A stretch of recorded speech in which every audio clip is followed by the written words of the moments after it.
Good morning students. आज हमारा topic है सर्वनाम। तो हम जानते हैं कि सर्वनाम में पहली बात तो सर्वनाम की परिभाषा क्या होती है, सर्वनाम होता क्या है, उसके कौन कौन से भेद होते हैं, कितने भेद होते हैं। तो सबसे पहले देखते हैं सर्वनाम की परिभाषा क्या होती है। संज्ञा के स्थान पर प्रयुक्त होने वाले शब्द ही सर्वनाम कहलाते हैं। जो शब्द संज्ञा के स्थान पर काम में लिए जाते हैं उन्हें ही हम सर्वनाम कहते हैं। जैसे संज्ञा किसी का नाम आता है, राम, श्याम, तो हम उनके नाम की जगह वह, उसका, उसकी, ये शब्द काम में लेते हैं, यही सर्वनाम होते हैं। और संज्ञा के मुख्यतः 6 भेद होते हैं। तो देखिए, सबसे पहले हम परिभाषा पर नज़र डालते हैं। संज्ञा के स्थान पर प्रयुक्त होने वाला शब्द सर्वनाम कहलाता है।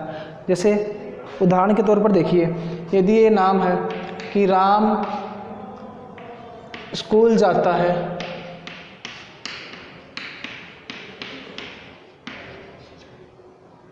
अगर हम इस वाक्य को और आगे बढ़ाएंगे तो हम राम की जगह राम न लिख करके वह का प्रयोग करेंगे, उसका शब्द का प्रयोग करेंगे, उन्हें शब्द का प्रयोग करेंगे, तो यही शब्द सर्वनाम होते हैं। जैसे राम स्कूल जाता है, वह खाना खाता है, उसके पिताजी का नाम चाहे कोई भी नाम ले लो, गजानन है, उन्हें खेलना बहुत पसंद है या इन्हें खेलना बहुत पसंद है। तो इनकी जगह, ये एक संज्ञा शब्द है, इनकी जगह जो शब्द हम काम में ले रहे हैं वही सर्वनाम शब्द होते हैं। अब देखिए, सर्वनाम के जो 6 भेद होते हैं वो इस प्रकार है। पुरुषवाचक सर्वनाम, निश्चयवाचक सर्वनाम, अनिश्चयवाचक सर्वनाम, संबंधवाचक सर्वनाम, प्रश्नवाचक सर्वनाम और निजवाचक सर्वनाम। तो देखिए, पुरुषवाचक जो सर्वनाम होता है, इसी में ये पुरुष लिखा हुआ है, तो पुरुष का मतलब हम जानते हैं किसी व्यक्ति को ही पुरुष कहते हैं।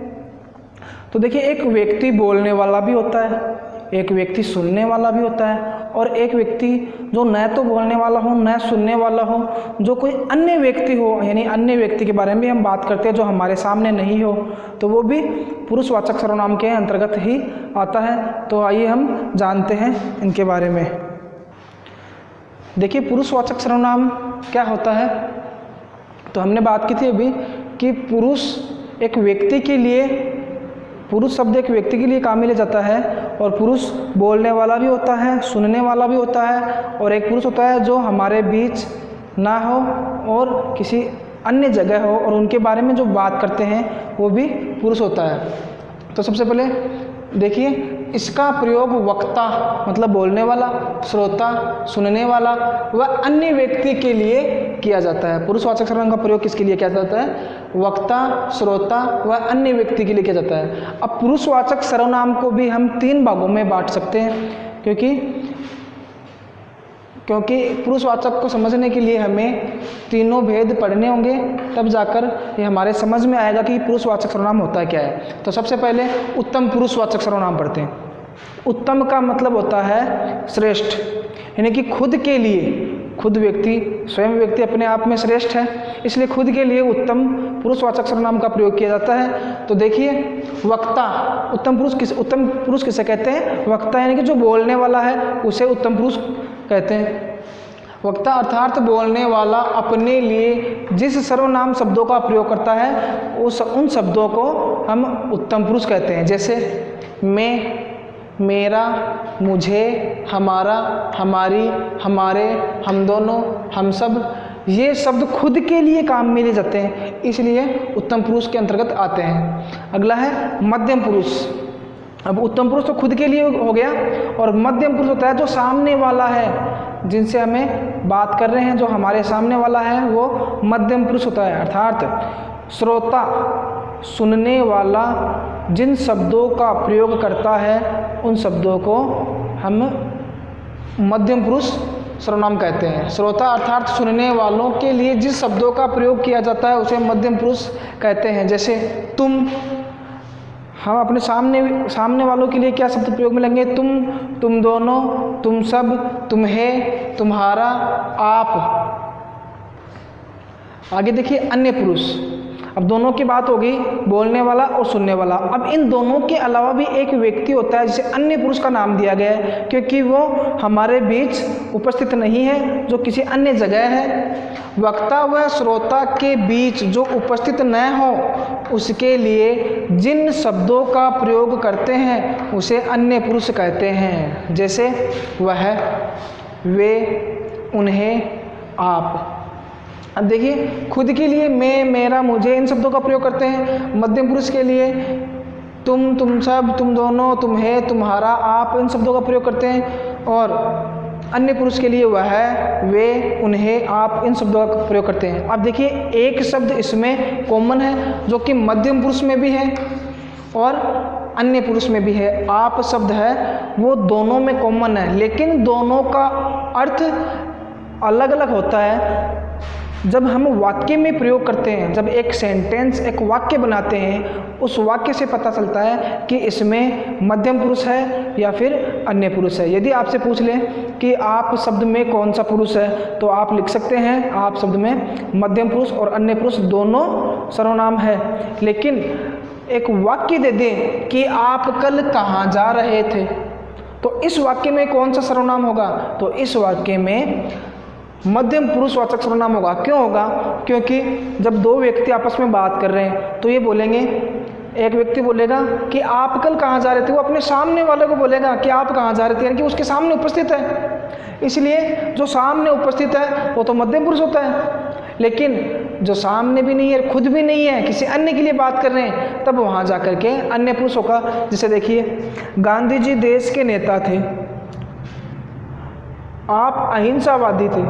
गांधी जी देश के नेता थे, आप अहिंसावादी थे।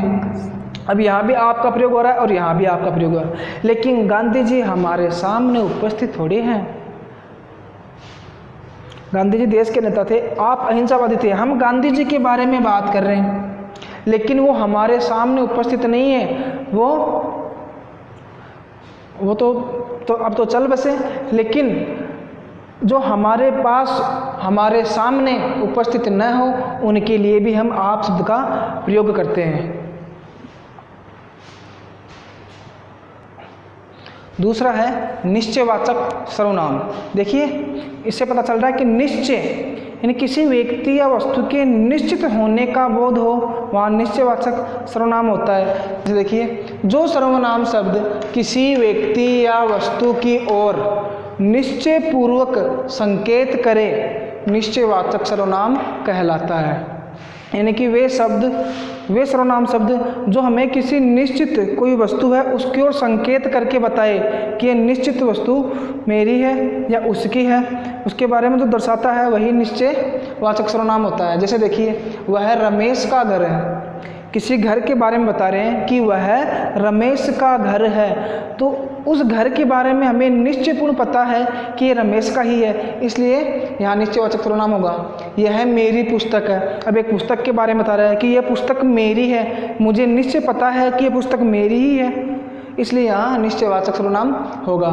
आगे देखिए, अनिश्चयवाचक सर्वनाम, इसके बिल्कुल विपरीत है, उल्टा है। निश्चयवाचक सर्वनाम मतलब किसी वस्तु के बारे में हमें निश्चितता का ज्ञात हो, वह निश्चयवाचक सर्वनाम होता है। और दूसरा अनिश्चयवाचक सर्वनाम, किसी वस्तु के बारे में हमें पता न हो, अनिश्चित हो, इसलिए वहाँ अनिश्चयवाचक सर्वनाम होता है। वे सर्वनाम शब्द जो अनिश्चितता का बोध कराते हैं, अनिश्चयवाचक सर्वनाम कहलाता है।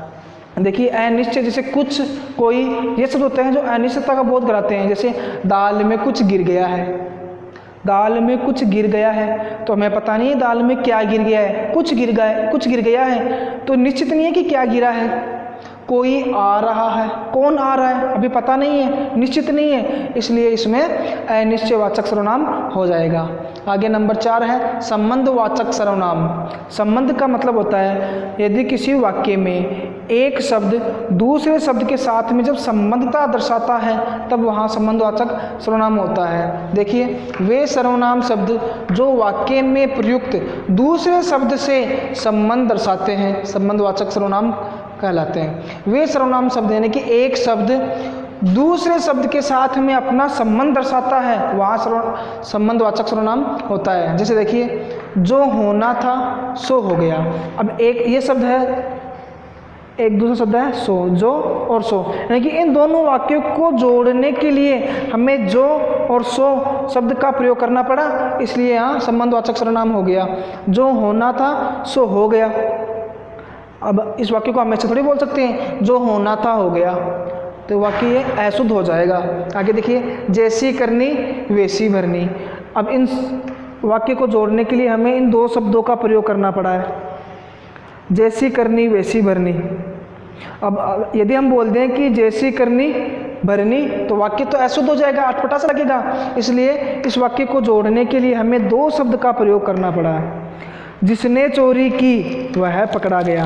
देख लीजिए यहाँ पर जिसने और वह, इन दो शब्दों का प्रयोग किया गया है, क्योंकि इस वाक्य को जोड़ने के लिए हमें जिन शब्दों का प्रयोग किया जाता है, हम जिन शब्दों का प्रयोग करते हैं, वही संबंधवाचक सर्वनाम होता है। देख लीजिए, यदि आप एक शब्द को हटा देंगे तो वो शब्द हमें, वो वाक्य ही हमें अशुद्ध लगेगा, अटपटा सा लगेगा। जिसने चोरी की पकड़ा गया, कौन पकड़ा गया? जिसने चोरी की पकड़ा गया, तो कौन पकड़ा गया? जिसने चोरी की वह पकड़ा गया, इसलिए यहाँ संबंधवाचक सर्वनाम हो जाएगा। अगला नंबर 5 है प्रश्नवाचक सर्वनाम। प्रश्नवाचक से पता चल रहा है कि जिस वाक्य में प्रश्न का बोध हो, जैसे कहाँ, कौन, कैसे, इन शब्दों का प्रयोग होता है, वहाँ प्रश्नवाचक सर्वनाम होता है। जैसे किसी व्यक्ति, वस्तु, घटना आदि के संबंध में प्रश्न का बोध कराने वाले शब्द प्रश्नवाचक सर्वनाम कहलाते हैं। यानी कि कोई भी व्यक्ति है या कोई भी वस्तु है, उनके संबंध में हम जिन प्रश्नवाचक शब्दों का प्रयोग करते हैं, वहाँ प्रश्नवाचक सर्वनाम होता है।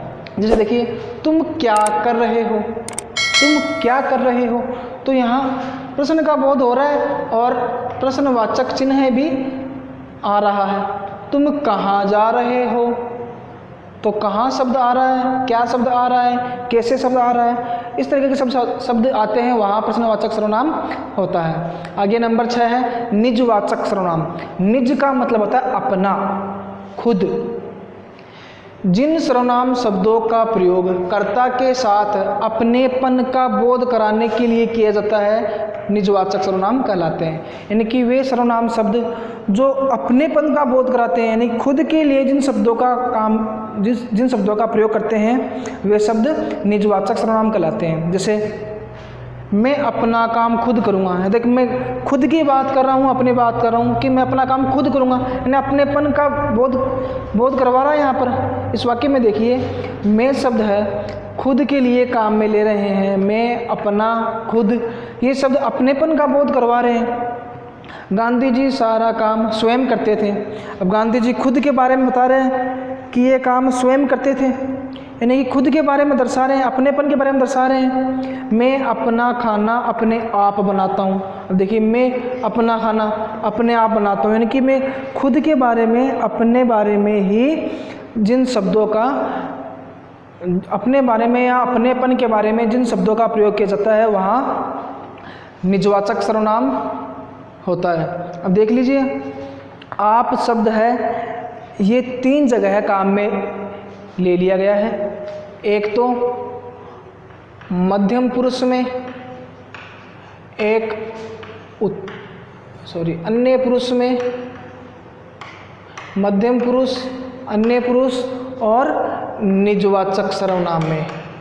निजवाचक सर्वनाम में 3 जगह हमने आप शब्द को काम में लिया है, लेकिन तीनों जगह वाक्य को देखकर ही पता लगाया जा सकता है कि इसमें कौन सा सर्वनाम है। यदि आप शब्द पूछे कि आप शब्द में कौन सा सर्वनाम है, तो आप शब्द में 3 सर्वनाम होंगे। पहला मध्यम पुरुषवाचक सर्वनाम, अन्य पुरुषवाचक सर्वनाम और निजवाचक सर्वनाम। 3 सर्वनाम होते हैं, लेकिन वाक्य से पता लगाया जा सकता है कि इसमें कौन सा सर्वनाम है। जैसे यदि सामने वाले के बारे में पूछा जाता है कि कल आप कहाँ जा रहे थे, कल आप कहाँ जा रहे थे, या आप क्या कर रहे हो, तो वो सामने वाले से पूछ रहा है तब वहाँ मध्यम पुरुषवाचक सर्वनाम होगा। किसी अन्य के बारे में पूछते हैं, जैसे मैंने एग्जाम्पल बताया था कि गांधी जी इस देश के नेता थे, आप स्वयं अपना काम करते थे, गांधी जी इस देश के नेता थे, आप अहिंसावादी थे, आप अहिंसावादी थे। तो हम गांधी जी के बारे में बात करें जो हमारे सामने उपस्थित नहीं है लेकिन वो अन्य है, अन्य जगह है, तो इसलिए अन्य जगह के लिए कोई व्यक्ति अन्य जगह रहता है उसके बारे में यदि बात की जाए तब भी वहाँ अन्य पुरुषवाचक सर्वनाम होता है। और एक निजवाचक सर्वनाम होता है जो खुद के लिए, यानी कि आप शब्द खुद के लिए जब काम में ले रहे हैं वहाँ निजवाचक सर्वनाम होगा। जैसे मैं अपना काम अपने आप करता हूँ, तो यहाँ आप शब्द है वो निज, खुद के लिए किया जा रहा है, इसलिए यहाँ निजवाचक सर्वनाम होगा। ये सर्वनाम का टॉपिक पूरा हो चुका है। थैंक यू, धन्यवाद।